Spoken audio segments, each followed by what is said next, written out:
যখন অন্যকে বোঝানো মুশকিল হয়ে ওঠে তখন নিজেকে বুঝিয়ে নেওয়াই উত্তম। কিছু জিনিস একান্তই নিজের করে পেতে ইচ্ছে হয়, কিন্তু সেই জিনিসগুলোই ভাগ্যে থাকে না। খুচরো পয়সার আওয়াজ সবসময় বেশিই হয়, কিন্তু বেশি টাকার নোটে কোনো শব্দ নেই। তাই সকলকে নিজের মূল্য বোঝাতে সবসময় চুপ থাকো। সময় তোমার মূল্য ঠিক সকলকে বুঝিয়ে দেবে। সবাইকে শবে বরাত মোবারক।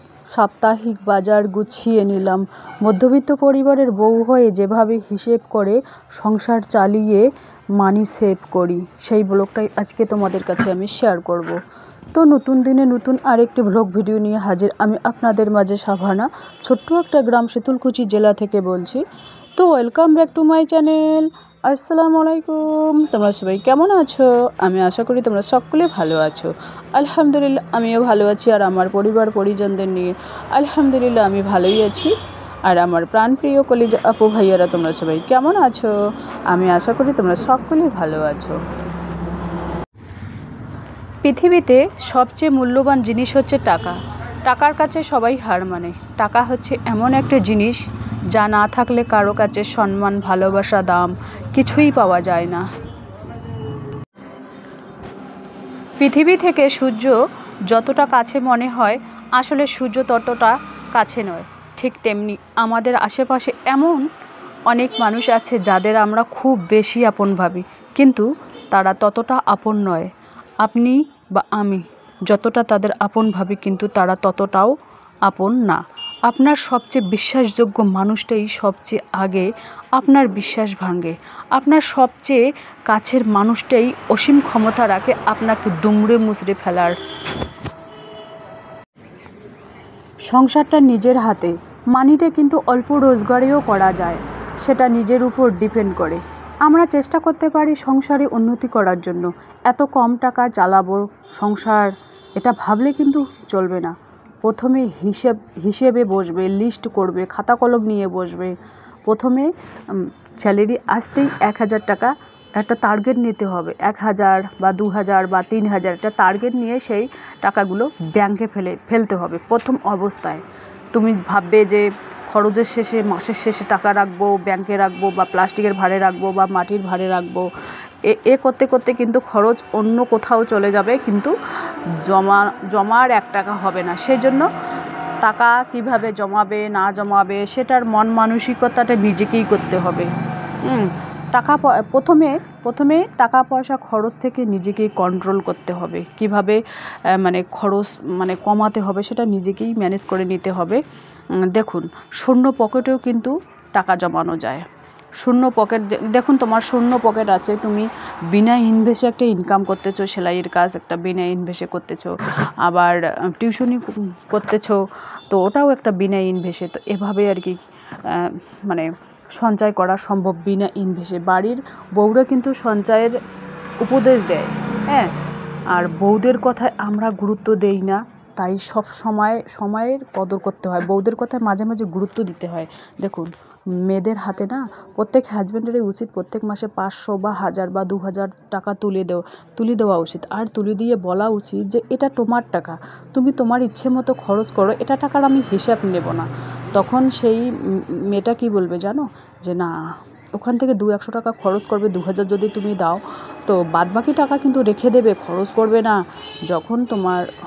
যখন ওনার হাজব্যান্ডের কোনো বিপদ আপদে পড়বে, তখন কিন্তু সেই মেয়েটা কিন্তু সেই টাকাটাই ওখান থেকে বার করে দেবে। তো সেই জন্য যে পুরুষ নারীদের সম্মান করতে জানে না, সে পৃথিবীতে আর যাই হোক কাউকে সম্মান করতে জানে না। কত টাকা সঞ্চয় করব, আপনি মাসে কত টাকা সঞ্চয় করবে, ইলেকট্রিক বিল কত দেবে, গ্যাস বিল কত দেবে, স্কুল টিউশন বিল কত দেবে, সেইগুলো কিন্তু প্রথমে একটা খাতা কলম নিয়ে নিজেকে একটা লিস্ট করতে হবে। লিস্ট না করলে কিন্তু কোনোদিনও কিছু করা সম্ভব না। আর হিসাব করেই যে কোনো কাজ করতে হবে। আর আজকে সবাইকে শবে বরাত মোবারক। আর সাপ্তাহিক বাজার গুছিয়ে নেব। মধ্যবিত্ত পরিবারের বউ হয়ে যেভাবে হিসেব করে সংসার চালিয়ে মানি সেভ করি, সেই ব্লগটাই আজকে তোমাদের কাছে আমি শেয়ার করব। তো ব্লগটা না আমি দোকানের মধ্যে এডিট করতেছি, কত গাড়ি, কত টোটোর শব্দ সেই হচ্ছে। এই যে দেখুন, এবার আমি মুরগিদের রুমটা একেবারে টনাটন করে নিয়েছি। এই যে দেখুন রেক, দুটো রেক আগে তো একসাথেই বসা ছিল, এখন দুটো রেক কিন্তু আলাদা আলাদাভাবে আমি বসিয়ে নিয়েছি। তো এবার আমি এই যে দেখুন মুরগিদের তোমাদের এক ঝলক দেখিয়ে দিই। এটা হচ্ছে বিকাল টাইম, তো বিকাল টাইম ওদের খাবার দিচ্ছে আর কি, 2 টাইম ওদের খাবার দেই। তো মধ্যবিত্ত পরিবারের বউ হয়ে যেভাবে হিসেব করে সংসার চালিয়ে মানি সেভ করি, সেই কথাগুলোই তোমাদের কাছে আমি শেয়ার করতেছি। দেখুন আমি কিন্তু সংসারের কাজ, সমস্ত কাজ সামলিয়ে দেশি মুরগি পালন করি, আবার কবুতর পালন করি, আবার যে ব্যাগের ব্যবসা আছে সেটাও করি, আবার আমার মেয়ে আবার নাইটি চুড়িদার ওইগুলো করে আর কি, অর্ডার পায়। তো দেখুন আমি কিন্তু সংসারের কাজের ফাঁকে ফাঁকে এই সমস্ত কাজ করি। দেখুন 2 টাকা যদি ইনকাম নিজে করা যায় না, নিজে ইনকাম করে যে একটা খরচ করবেন, ওটার মজাই আলাদা। আর হাজব্যান্ডের কাছে হাত পাতবে, অন্য কারো কাছে হাত পাতবে, ওরা থেকেও বলবে কি নেই পয়সা। তো নেই কথাটা শুনলে মনটা খুব খারাপ হয়ে ওঠে, বুকের ভিতরটা ছ্যাদ করে ওঠে। সেই জন্য নিজের ইনকামটা একেবারে জরুরি।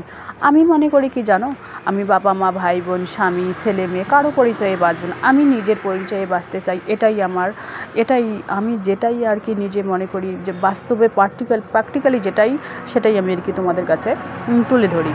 তো তোমরাও চাইলে আমার মতো ইনকাম করতে পারো, সেলাইয়ের কাজ করতে পারো, বিনা ইনভেস্টে টিউশন পড়াতে পারো, আবার হাঁস মুরগি কবুতর পালতে পারো, আবার সেলাই করতে পারো, ব্যাগ সেলাই করতে পারো, চুড়িদার নাইটি এইগুলো সেলাইয়ের কাজে ভর্তি হয়ে যেতে পারো।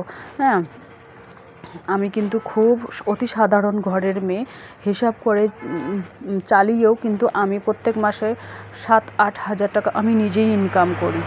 তো 7-8 হাজার টাকা যদি নিজে ইনকাম করি, তাহলে বছরের শেষে হিসাব করো কত টাকা দাঁড়াচ্ছে।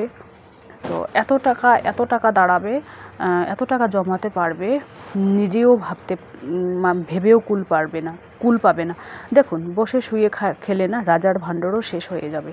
এখন নিজে যদি ইনকাম করো, 10 টাকা হলো ইনকাম করো, 20 টাকা হলো ইনকাম করো, সেটা কিন্তু তুমি যদি 20 টাকা ইনকাম করো, 10 টাকা নিজের জন্য খরচ করো, ঘরের টুকিটাকি বেডশিট এটা ওটা গ্লাস বাটি এগুলো নিলে, আর 10 টাকা সেভ করো। 20 টাকা যদি ইনকাম করো, 10 টাকা খরচ করো, 10 টাকা সেভ করো। যদি 50 টাকা ইনকাম করো, তাহলে 20 টাকা খরচ করো, 30 টাকা সেভ করো। যেরকম আয় সেরকম ব্যয়। তো আয়ের থেকে যদি ব্যয় বেশি হয়, তাহলে সংসার নিয়ে হিমশিম খাবে, টানাটানি পড়বে মাসের শেষে। কিন্তু এটাই বাস্তব, যেটাই বাস্তব সেটাই আর কি আমি তোমাদের কাছে তুলে ধরি। তো এবার আমি সবজি বাজারগুলো গুছিয়ে নিচ্ছি, সাপ্তাহিক বাজারগুলো গুছিয়ে নিচ্ছি। এখানে হচ্ছে আতপ চাল, আর এটা হচ্ছে সানলাইট সাপের প্যাকেট, চিনি, আর এখানে হচ্ছে সবজি, শীতের সবজি বলে কথা। এখানে শসা, বেগুন, পেঁয়াজ, টমেটো। শীতের সবজি যদি জমিয়ে এভাবে খাওয়া না হয়, তাহলে কিন্তু শীতের যে একটা মজা আমেজ সেটা একেবারে নষ্ট হয়ে যাবে। তো শীতের সবজিগুলো আমি গুছিয়ে নিচ্ছি। আমার তো কোনো রেকটেক নাই সবজি রাখার জন্য, ওই হাঁড়ি পাতিলের মধ্যে এই সবজিগুলো গুছিয়ে রাখি। তো সাপ্তাহিক বাজারগুলো আমি এভাবেই কিন্তু গুছিয়ে রাখি। এই যে দেখতে পাচ্ছেন টমেটোগুলো ভিজে গেছে, ওইগুলো আমি এখানে ঢেলে নিচ্ছি।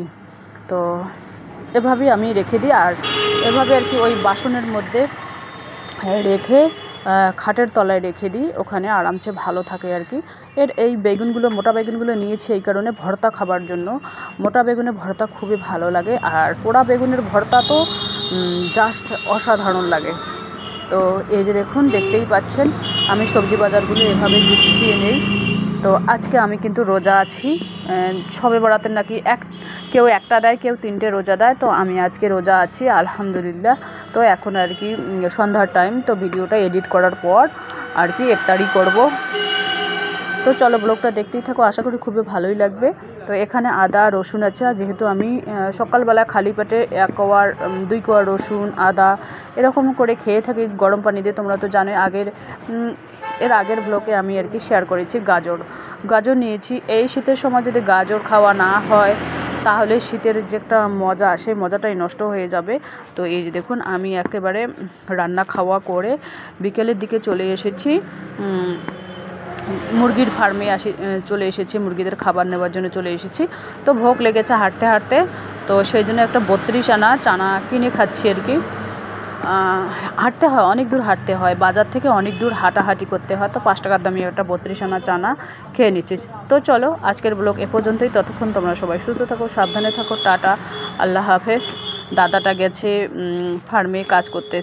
তো আমাকে বললো 2 মিনিট বসো, আমি আসতেছি।